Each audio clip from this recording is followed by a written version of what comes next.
사랑합니다. 오늘도 소프라노의 두 찬양으로 풍성하게 충현 교회를 채워주신 하나님께 영광 돌리며 또 7교구 오준분 권사님 순 외 4명이 에베소서 3장 어려운 장입니다. 이제 제가 앞으로 설교해야 되는데 쉽지 않은 장인데 먼저 세례 요한처럼 앞길을 잘 열어주셔서 저도 말씀 잘 전하겠습니다. 오늘 암송하신 분들은 설교 중에 2배의 은혜가 있을지어다. 자, 오늘 말씀으로 돌아옵니다. 오늘 말씀은 사도행전 21장 1절서부터 16절까지 말씀인데 예루살렘으로 이동을 하고 있습니다. 3차 전도 여행이라고 불리우죠. 바울이 3번째 전도 여행을 해서 주로 이제 에베소 지역에서 약 3년간 사역을 하는 게 핵심인데, 사실 사도행전을 보면 2차 전도여행, 3차 전도여행이 어디서 딱 끝나고 시작되는지 시작과 맺음이 그렇게 분명하지는 않습니다. 그러니까 사도행전의 관점에서 보면 바울이 2차 전도여행을 했다, 3차 전도여행을 했다, 이게 핵심이 아니라는 겁니다. 바울이 보여주고자 하는 핵심은 무엇이냐면 복음이 거침없이 전진한다는 겁니다. 복음의 전진을 막을 힘이 없다.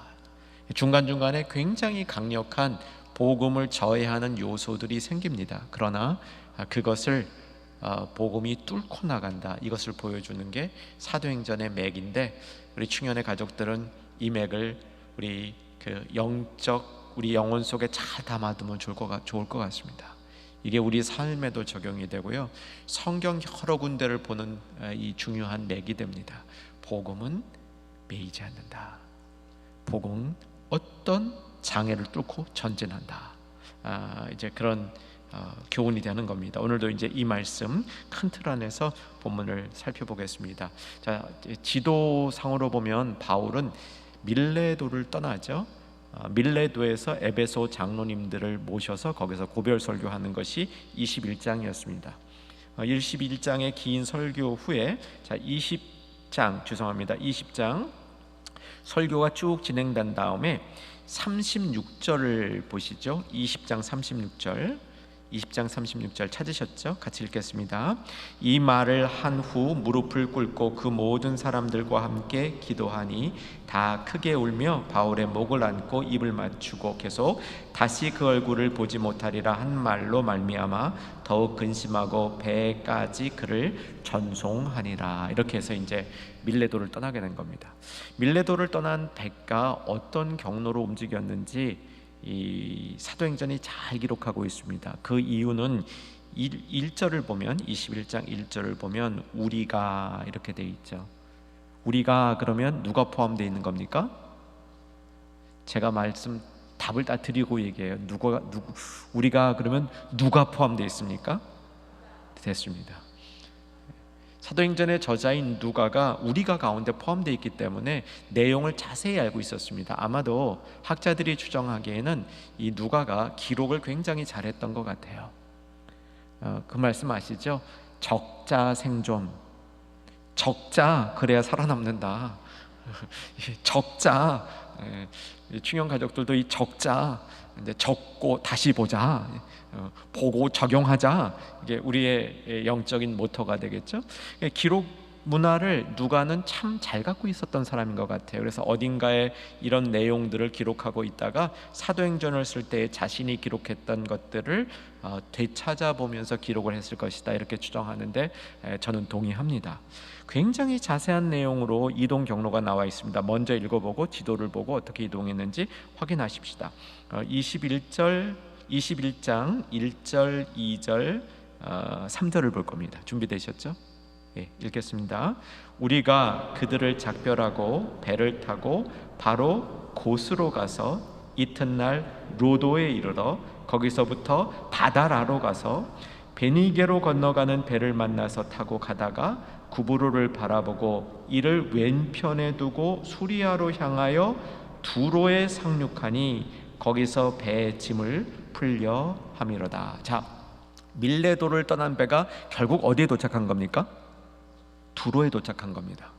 두루두루 둘러가지고 결국 도착한 게 두로라는 사실이죠. 여기 뭐 두로에 동그라미 하나 쳐두면 이 백길의 이동, 출발점과 일단 중간 목적지를 찾아둘 수 있겠죠. 이 배가 큰 배인 것 같아요. 그래서 지중해를 이렇게 쭉 건너가지고 두로까지 가서 두로에서 4절 제가 읽어드릴게요. 두로에서 배는 이레를 머물렀습니다. 이레를 머물렀죠. 그 다음에 3절 우리가 조금 읽었을 때 읽은 내용들을 보면 두로에 상륙하니 거기서 배의 짐을 풀려함이로다. 그러니까 일단 배에 있는 짐들을 다 내린 거예요. 1차 목적지에 도달한 거죠. 그래서 짐 다 내리고 새로 짐을 또 이제 싣게 되는 이러한 과정입니다. 당시에 지중해를 움직이는 이 배들에 대한 연구가 많지는 않습니다. 조금 돼 있는데 저도 상당히 깊게 연구를 했습니다. 이 배 길이라든가 배 모습들, 오늘 그것을 다 다루지는 않는데 이 배길은 한번 보십시다. 지도를 보십시다. 밀레도 찾으셨죠? 밀레도에서 이 오늘 본문에 나와 있는 이 지역들 고스, 로도 이런 이제 섬들을 통과해서 그 다음에 바다라, 이 도시 이름이에요. 바다라도가 아니고 바다라라는 도시에 도착을 한 겁니다. 보이시죠? 그 바다라에서 이번엔 아주 긴 여행으로 이제 지중해의 한 부분을 뚫고 가는데 구브로 섬을 왼쪽으로 바라보고 갔다, 이렇게 성경에 기록이 돼 있죠. 그러니까 저런 백길로 이동을 했을 겁니다. 그래서 도착한 지역이 어디라고요? 두로에 도착해요. 근데 두로에 도착했다라고 얘기는 좀 뒷부분에, 두로에 이제 3절 보면 구브로를 바라보고 이를 왼편에 두고 어디로 향하여? 수리아로 향하여. 그러면 수리아와 두로의 관계는 뭐겠습니까? 두로는 도시고 수리아는 그 도시를 둘러싸고 있는 주, 우리로 말하면 도, 영어로 province. 수리아 주에 있는 두로라는 항구 도시에 도착한 겁니다. 지도 내려주시고요. 수리아, 시리아죠. 시리아 주에 여러분이 알고 있는 대표적인 도시가 있습니다. 알고 계셔야 됩니다. 도시 이름은 뭡니까? 아니고요. 가이사라는 아닙니다. 수리아의 대표적인 도시 안시입니다. 안시. 안디옥입니다. 안디옥. 안디옥이죠. 그래서 안디옥이 여러 군데 있어서 시리아 혹은 수리아 안디옥이다, 이렇게 부르고 있습니다. 제가 가끔 농담 삼아 말씀드리는데 여러분은 저를 참 깜짝깜짝 놀랍니다. 어쩌면 이렇게 못하실까 하고 놀라는데, 그러다 보면 또 어떤 데는 너무 잘하세요. 야, 정말 막 신이 날 정도로 잘합니다. 왜 이렇게 편차가 큰지 모르겠습니다. 아마 이게 뭐 좀 그날 컨디션이기도 한 것 같기도 하고요. 시리아 안디옥을 모르실 리가 없는데, 그러니까 시리아의 대표적인 도시는 안디옥이죠. 거기서 바울과 바나바를 선교사로 파송했던 거죠. 그런데 말씀드리고자 하는 것은 두로도 같은 시리아에 속한 도시라는 겁니다. 시리아보다는 더 남쪽에 있고요.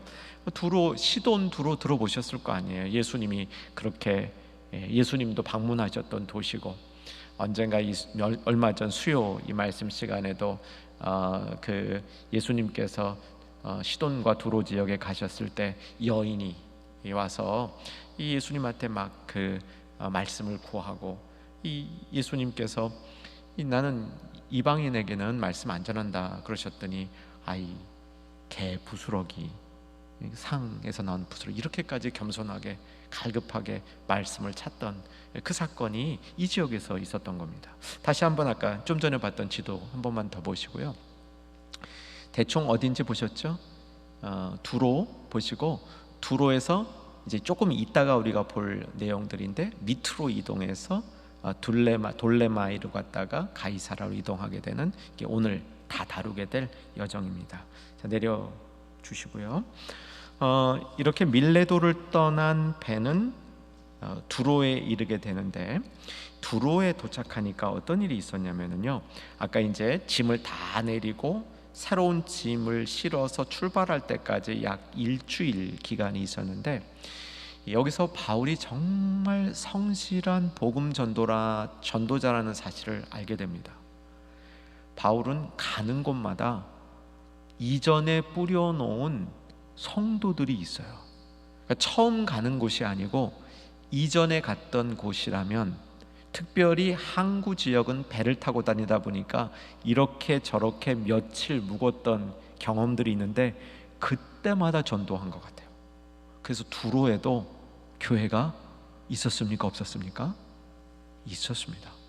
그래서 두로에 이래 동안 머무는 동안에 바울이 이전에 전도해 놓은 제자들을 찾아서 그들과 함께, 그 제자들을 만나서 그들에게 다시 그들과 교제하는 그 시간을 갖게 되는 거죠. 그것이 4절 이야기입니다. 자, 4절 같이 한번 읽겠습니다. 시작.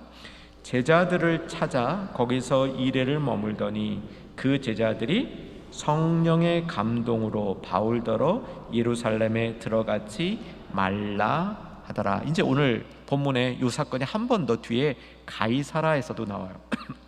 그러니까 성령의 이 사람들은 바울이 예루살렘에 가면 거기서 고난을 당할 것이라는 것을 미리 알고 있었다는 사실입니다. 이게 성령님의 역사고요. 얼마나 바울이 예루살렘에 가서 고난을 받을 일이 분명하게 하나님의 예정 가운데 있었으면 이 주변 사람들이 그 내용을 다 알 정도로 이것이 분명한 하나님의 계획이었다, 이렇게 볼 수 있겠습니다. 바울이 두로에 있는 제자들을 찾아라고 되어 있는데, 이 찾는다는 말은 조금 열심히 찾은 겁니다. 그러니까 이 제자들이 두로에 어디에 있는지 바울은 몰랐습니다. 두로에 도착해서 이래 동안 머무는 사이에 이들을 찾아낸 거죠. 그런데 성령께서 만나게 하실 계획이었으면 만납니다. 여러분, 만남이 중요한 거 아시죠? 여러분, 만나고자 하면요 만납니다. 그래서 바울은 제자들을 만나고자 했습니다. 그랬더니 만났습니다. 이 만나서 이들과 함께하는 시간이 특별했던 것이죠. 왜 특별했냐면 성령의 감동하심으로 이들이 바울이 앞으로 당할 고난을 알고 만류했던 겁니다. 자, 요 내용으로 조금 더 들어가기 전에 한 번 더 배경을 살피고 오늘 또 말씀 속으로 다시 돌아옵니다. 이 두로 지역에 어떻게 교회가 생겼을까요? 두로에 어떻게 전도가 됐을까요? 우리 다 공부한 겁니다. 이거 생소한 거 아닙니다. 공부했어요. 언제 공부했는지 제가 알려드리겠습니다. 이 사도행전에 보면 두로라는 말은 본문에 나오고 조금 더 뒤에 나오고 뭐 이렇게 이 두로 전도했다라는 말이 나오진 않아요. 그런데 아까도 말씀드렸지만 이 두로를 끼고 있는 지역이 주가 어느 주라고요? 시리아주입니다. 그리고 좀 더 옛 이름으로 말하면 이 지역을 이제 시리아주는 로마의 정식적인 행정구역이고요. 이 지역 자체를 옛날부터 부르던 이름이 있었는데 그 이름이 베니게, 혹은 뭐 영어식으로 좀 발음하면 이 페니키아입니다. 여러분, 세계사 시간에 아마 공부하신 분들은 페니키아 문명 들어보셨을 거예요. 이 페니키아를 중심으로 하는 이 지역에 있었던 도시, 페니키아의 중심 지역이 두로와 시돈인 겁니다. 두로와 시돈 사이에 사르밧이 있었습니다. 사르밧 과부, 기억나시죠? 그래서 그 지역을 의미하는 겁니다. 이 베니게라는 지역은 복음 전도에 중요한 이 역사가 일어났던 것이죠. 성경 찾습니다. 사도행전 11장으로 이동합니다. 앞으로 이제 몇 장을 쭉 이동해 보시면 사도행전 11장, 안디옥에 교회가 생길 일이고요. 그때 예루살렘에 박해가 있어서 박해를 받은 사람들이 흩어지는 장면입니다. 사도행전 11장 19절, 사도행전 11장 19절 말씀 같이 읽겠습니다.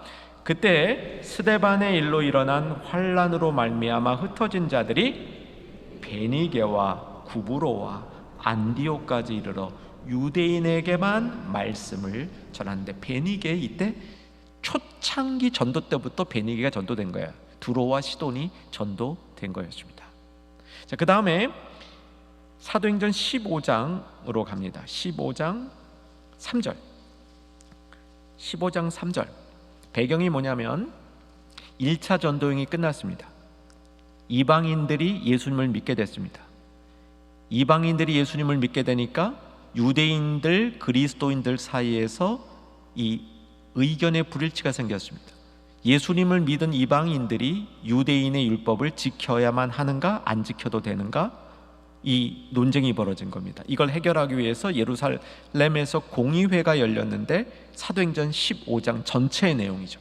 선교의 역사에 굉장히 중요한 모임이었습니다. 이 공의회를 통해서 네 가지 중요한 것만, 기본적인 것만 지키면 되지, 유대인이 아닌 이방인들이 예수를 믿었을 때 할례를 막 억지로 행하게 한다거나 그들에게 불편한 유대인의 율법을 꼭 지키라고 요구하지 않아도 된다라는 결정을 한 게 예루살렘 공의회고요. 이것 때문에 선교가 확 열리는 그런 이제 축복을 받게 되는 거죠. 이때 이 모임을 하기 위해서 바나바와 바울이 시리아 안디옥에 있다가 예루살렘으로 이동하는 겁니다. 그게 5절이에요. 보셨죠? 자, 15장 3절 같이 읽겠습니다. 그들이 교회의 전송을 받고 베니게와 사마리아로 다니며 이방인들이 죽게 돌아온 일을 말하여 형제들을 다 크게 기쁘게 하더라. 요거 자, 지도 봅니다. 저 위에 시리아 안디옥 보이시죠? 시리아 안디옥에서 배를 타고 쭉 밑으로 내려와서 베니게, 그러니까 두로 시돈 지역으로 배 타고 내린 거예요. 거기서 전도를 또 한 겁니다. 이미 성도들이 있던 겁니다. 그 다음에 두로로부터 사마리아를 거쳐서 어디로 갔습니까? 예루살렘으로 갔어요. 그러니까 이때 또 두로에서 전도를 한 겁니다. 이해되셨어요? 하나만 더 봅니다. 사도행전 15장 끝부분에 보면 공의회가 끝납니다. 공의회가 끝나고 바울과 바나바가 2차 전도 여행을 앞두고 서로 싸워서 갈라지게 되죠. 싸워서 갈라진 다음에 40절, 41절, 15장 40절, 41절 두 절을 읽을 겁니다. 읽어보십시다. 바울은 신라를 택한 후에 형제들에게 주의 은혜의 부탁함을 받고 떠나 수리아와 길리기아로 다니며 교회들을 견고하게 하니라. 이때 수리아에 있던 교회 중에 두로 교회도 하나의 대상일 수 있겠습니다. 그러니까 두로 지역에 교회가 있었던 겁니다. 참 하나님 역사 놀랍죠? 정말 놀랐습니다.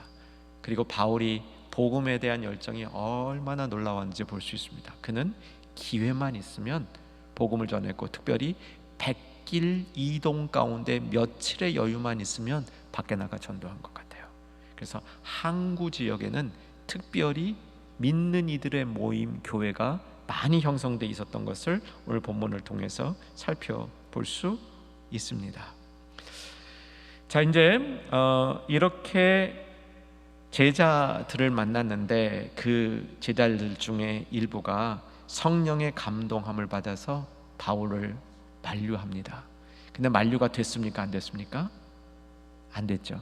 이제 오늘 이 본문을 쭉 읽으면서 바울에게 별명 하나 붙여 주십시다. 못 말려. 그래서 이제 할 수 없이 바닷가에서 무릎을 꿇고 기도하며 헤어지는데, 이건 밀레도에서 장로님들과 헤어질 때 한번 했던 모습이죠. 그래서 바닷가에서 그러니까 전송하러 나온 사람들하고 같이 무릎 꿇고 기도하고 같이 울면서 그 마음을 이렇게 이제 통하고 헤어지는 장면이 이제 있었던 것이죠. 바울이 어려운 길을 가는데 이렇게 위로가 되는 겁니다. 저 같으면 굉장히 위로가 됐을 것 같아요. 비록 이들과 함께 있지 못하고 바울은 계획대로 예루살렘에 올라가서 고난을 경험하게 되겠지만, 이렇게 함께 해주는 성도가 있다는 것이 바울과 같은 사역자에게는 얼마나 큰 힘이 됐을까, 얼마나 큰 위로가 됐을까. 같이 무릎 꿇고 손잡고 기도하고 정말 이렇게 끌어안고 주님 앞에 눈물을 이렇게 같이 나눌 수 있다면 정말 큰 위로였던 것 같아요. 밀레도 때, 이건 이제 신학자들이 하는 여담입니다. 밀레도 때 이렇게 다 무릎 꿇고 기도하고 다 목 끌어안고 울었잖아요. 이때 제일 많이 운 사람이 누굴 거냐, 이것도 추측한 신학자가 하나 있습니다. 이건 이제 일반적으로 추측하는 게 신학자들이 하는 추측이에요. 이때 제일 많이 운 사람이 누굴까? 그럼 누굴 것 같으세요? 혹시 떠오르는 사람 있으세요? 디모데가 아닐까 이렇게 추측하는 분이 있어요. 이 독일의 그 유명한 신학자예요. 디모데일 것이다. 어떻게? 디모데 후서 1장에 보면 바울이 디모데의 뭐를 기억했다고요? 눈물을 기억했다 이렇게 돼 있어요. 디모데에게 거짓 없는 믿음이 있다라고 바울이 얘기하면서 그 거짓 없는 믿음의 표현이 그의 눈물이었다라고 얘기합니다. 그 눈물을 바울이 어디서 많이 봤느냐? 이 밀레도에서 제일 많이 봤을 것이다 이렇게 추측하는 겁니다.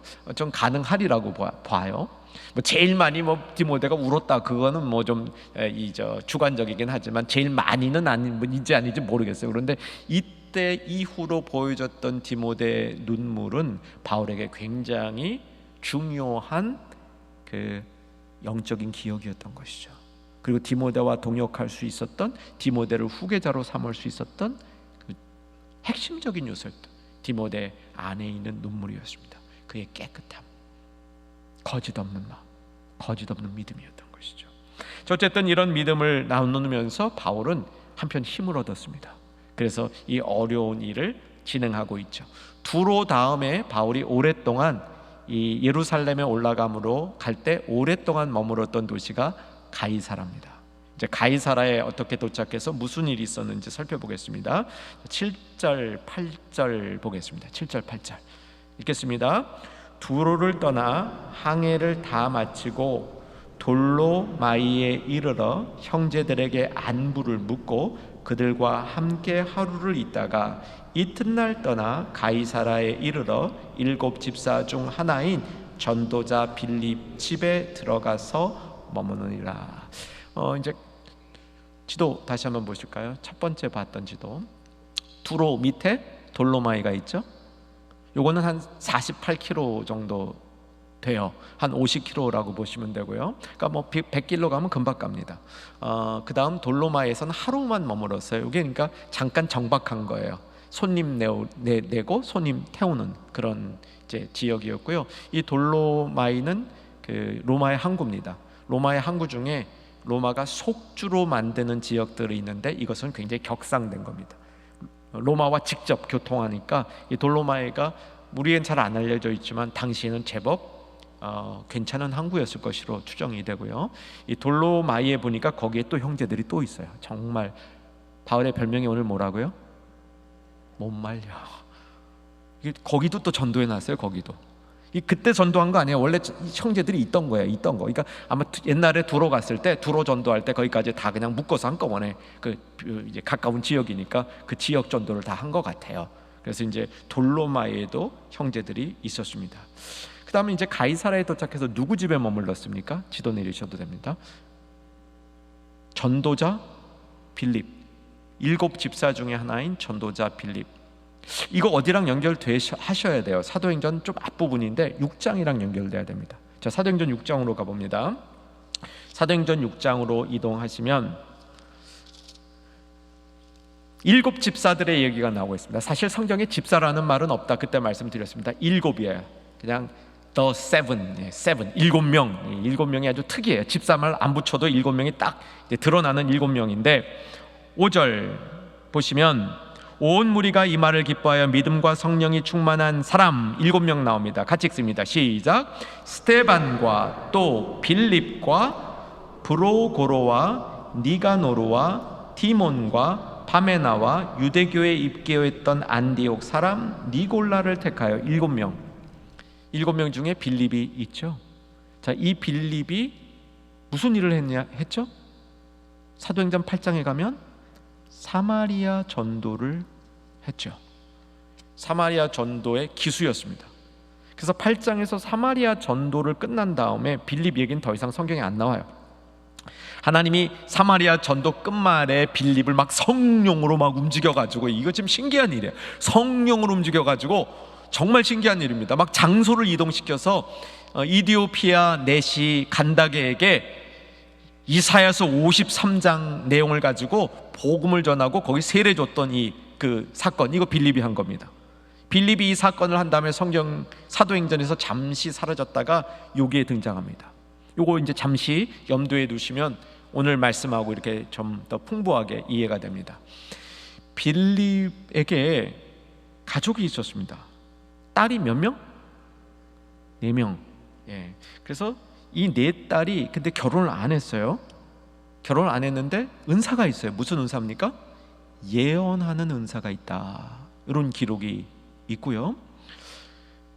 그런데 10절 바울이 그 집에 머물러 있는데 한 선지자가 유대로부터, 이건 이제 대부분 다 예루살렘이라고 보시면 됩니다. 예루살렘으로부터 한 선지자가 내려왔는데 그 선지자의 이름이 뭡니까? 아가보라고 되어 있습니다. 아가보. 이 아가보라는 선지자가 11절에 바울이 예루살렘에 올라가면 당할 고난에 대해서 또 예언합니다. 두 번째예요. 두로에서도 이런 일이 있었죠. 성령의 감동하심으로 그의 사람들이 바울을 좀 이렇게 가지 않았으면 좋겠습니다, 이렇게 얘기했던 것 같아요. 근데 이번에 아가보는 더 강력하게 예언을 하는 겁니다. 자, 어떻게 예언했는지 11절 읽어보십시다. 읽습니다. 우리에게 와서 바울의 띠를 가져다가 자기 수족을 잡아 매고 말하기를 성령이 말씀하시되 예루살렘에서 유대인들이 이같이 이 띠 임자를 결박하여 이방인 손에 넘겨주리라 하거늘. 자, 바울의 띠라는 건 허리띠를 얘기하는 것 같습니다. 허리띠를 이제 벨트라 그러는데 요즘 우리 남자들이 쓰는 이런 뭐 가죽이나 이런 벨트가 아니고 당시에는 허리를 뭐하고? 동이고, 허리를 동이고, 이게 긴 끈으로 만든 이 허리띠였기 때문에 이걸 가져다가 자기를 결박하는 겁니다. 자기를 결박하고 이 바울의 띠, 이 띠의 주인이 예루살렘에 가면 이렇게 묶일 것이다 라고 시청각 교육을 하고 있는 겁니다. 상징적 행위를 하고 있는 겁니다. 여러분, 구약에 보면요, 선지자들이 상징적 행위를 합니다. 기억나실 거예요. 예레미야가 어떤 상징적 행위를 했냐면요, 하도 이스라엘 사람들이 예언을 하는데 못 알아들으니까 자기 자신이 멍에를 메고 나타난 거 기억나시죠? 그런 일이 있었습니다. 에스겔도요,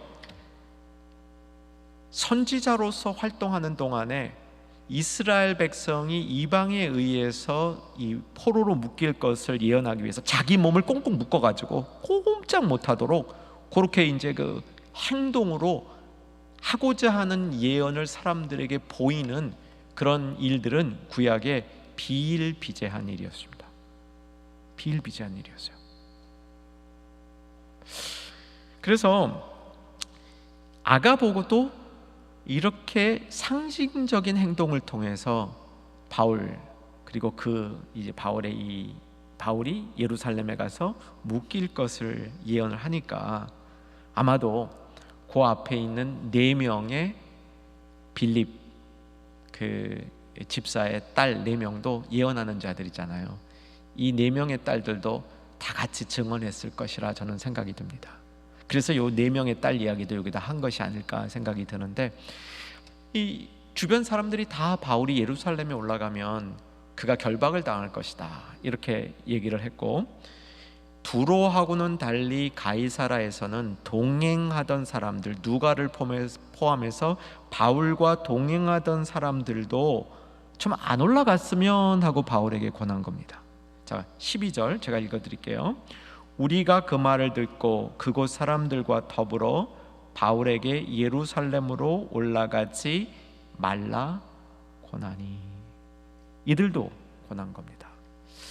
자, 이쯤 상황을 한번 여러분, 이제 말씀이 이제 정리할 시간으로 가는데, 이쯤 상황을 여러분이 좀 전반적으로 한번 이렇게 마음의 염두에서 그려봤으면 좋겠습니다.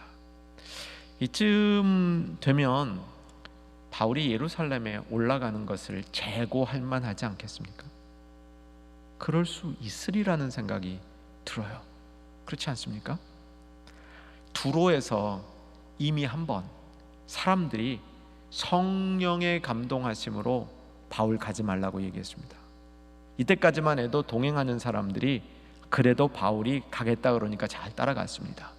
그런데 가이사라에 가서 이번에는 아가보라는 인물이 와서 턱한 예언을 하는데, 사실 아가보가 여기 처음 나오지 않아요. 아가보가 사도행전 11장에도 이미 나왔어요. 이분이 보통 이 당시에는 유명한 예언자가 아니었습니다. 예루살렘에 가뭄이 있을 걸 미리 예언했던 그런 사도행전 11장에 보면 이분이 그때부터 등장해요. 그러니까 상당히 영향력 있는 선지자였다는 거예요. 영향력 있는 선지자가 와서 얘기하죠. 빌립 집사의 네 딸이 예언하는 은사가 있는데 또 그렇게 얘기하죠. 이렇게 쭉 얘기를 하니까 바울의 마음이 흔들릴 법한데, 그죠? 거기다가 이 아가보가 예언하면서 뭐라고 예언하냐면, 이방인 손에 넘겨주리라. 11절, 이 띠의 임자를 결박하여 이방인 손에 넘겨주리라. 이 말은 뭐냐면, 왜 이방인 손으로 가냐면 유대인들끼리 재판을 하면 사형을 시킬 수가 없습니다.